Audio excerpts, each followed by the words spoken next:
The S&P 500 coming off its 54th record of the year on Monday, and more signs of unwavering demand for U.S. stocks. Joining us now to discuss what the next driver for this record rally could be, we want to bring in Cameron Dawson, NewEdge Wealth, a chief investment officer. Cameron, it's been remarkable just taking a look at the continuous, I should say, record highs that we have seen in the market this year. Are there any signs to you that this could be abating anytime soon?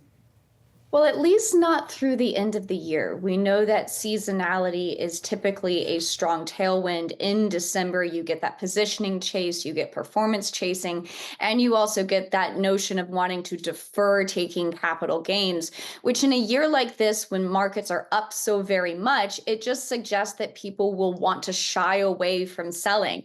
Now, of course, that then leads to the question of what happens into early 2025. And that's where we have to contemplate things like stretched positioning, as you mentioned earlier, as well as stretched sentiment, stretched earnings expectations, and valuations that are, by all definitions, very elevated versus history. So we think all of those things will eventually weigh on returns at some point in 2025. But for now, the trend is up. For now, momentum is strong. It's just a question of course, how long can it last? I want to stay on that earnings growth and the expectations there, Cameron, that you brought up, especially considering what FactSet was noting within some of the Q4 earnings growth expectations, and actually saying that banks are better positioned than some of the semiconductors that are out there. You know, how do you kind of look into the momentum that we've seen for semiconductors and the run higher versus what the expectations for some of the forward performance may look like going into 2025, as you mentioned?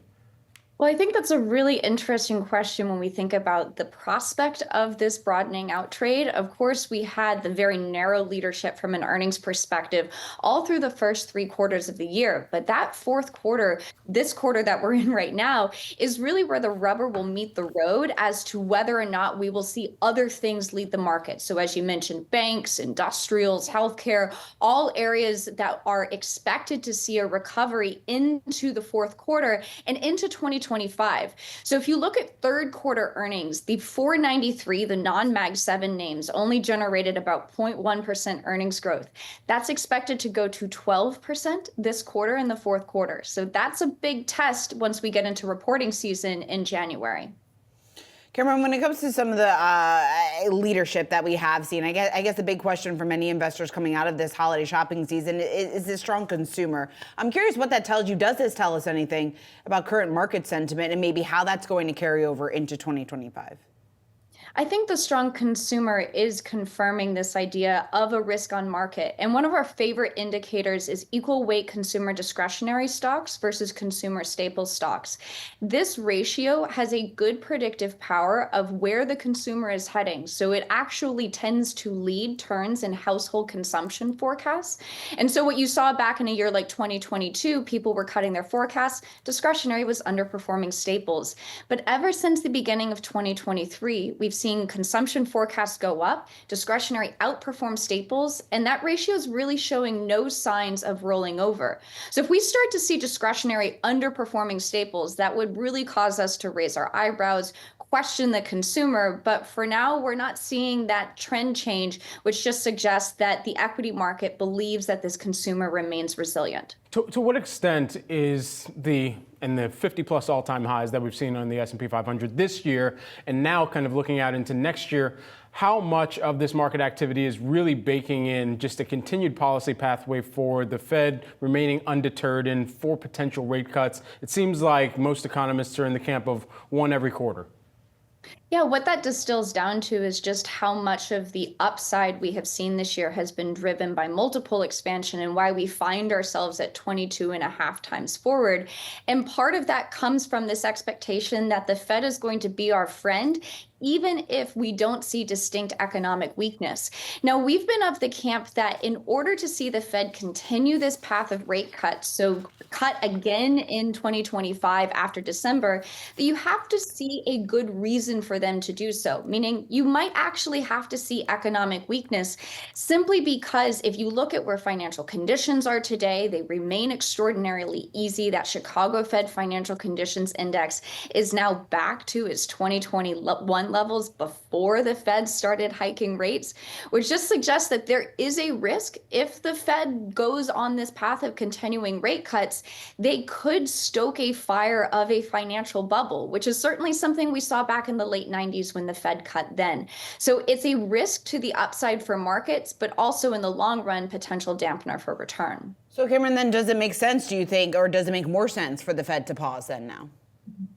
We've been thinking that they should and that they will, so that they will cut in December, and then we're going to get a hawkish dot plot when they do their forecast for 2025. Right now, there's 4 cuts marked down for 2025. We think that that could get marked to something closer to 2, which would effectively say it gives them the door that's open to cut if they feel that they need to, but also not to commit to cuts. So we think that at the end of the day, the neutral rate this cycle is higher than it was in prior cycles. This is an overhang of a decade and a half of quantitative easing, the terming out of debt, which made this economy less sensitive to short-term interest rates. All in, it just translates to fewer cuts by the Fed and higher for longer rates. Of course, all that goes and throws out the window if we were to see a dip in growth or a entrance into a recession, but we're not seeing signs of that yet. Okay, 28 days left in the year, even fewer trading sessions than that. We're going to start getting some roundups of top ideas going into 2025. What's your early candidate for your top idea next year? Well, we're sticking with quality. And I think that in times like this, it's very easy to be able to look at very low quality, junky parts of the market, which have been leading over the last month. If you look at things like ARC, unprofitable tech, they're all up about 30%. We think that that could continue in the short run, which just means that quality likely takes a back seat, at least for a period of time. And on weakness, we would be buyers of that, saying that we want to buy companies with strong balance sheets, strong free cash flow, really across sectors, meaning that we're finding opportunities for upside, regardless of what sector a stock is in. And we're also finding a lot more opportunities down market cap, more in mid cap than in small cap, where we still see significant valuation discounts versus large cap peers and a lot of potential for upside appreciation. Quality insights as always. Cameron Dawson of NewEdge Wealth. Thanks so much for taking the time here with us this morning ahead of the opening bell. Thanks for having me.